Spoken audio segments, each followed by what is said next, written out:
好，各位好啊！今日喺部 S5，即係其實等於 A4、A5 都係一樣噶啦，係啦，咁就都可以裝到呢一個12.3寸嘅 Android Mon。好，咁啊，而家我哋可以試一試先。第一個聽歌啦，咁樣可以撳翻試一試。好，咁我哋之前都講過噶啦，我哋可以經翻原車藍牙嘅音樂啦，同原車藍牙電話去入聲嘅，係啦，咁所以個聲音咧就會同以前係一模一樣嘅啫。好，咁我哋而家又再試一試 Google Map 啦，我入去 Google Map 度試一試。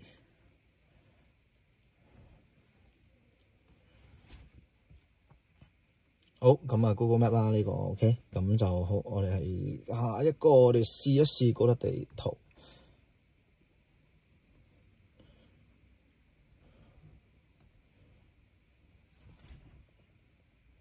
好，咁呢個都係嗰粒地圖啦。咁啊，聲音嗰啲都有嘅，係啊，因為佢未行，所以佢而家未有聲音嘅啫。係啦 ，OK。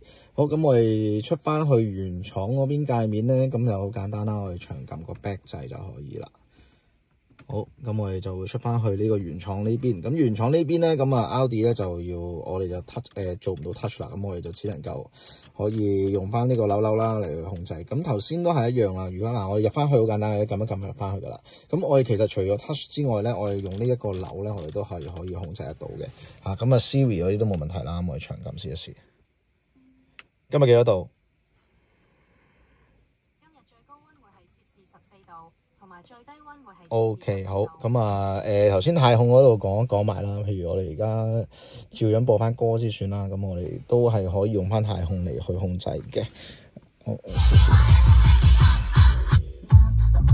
好，咁我一路下一首佢都係可以做得到嘅。係啦，咁啊電話都一樣啦，電話就照用翻呢個軚盤撳翻就 OK 噶啦。好，咁就試埋個後波鏡俾大家睇下先。好，咁佢哋都會帶翻去原廠嗰個畫面嗰度可以 show 翻出嚟嘅。OK， 咁啊入翻 P 位入翻 D 嘅話咧，咁佢都會帶翻去嘅 Apple CarPlay 度噶啦。OK， 咁好，咁啊係咁多先，thank you啦大家。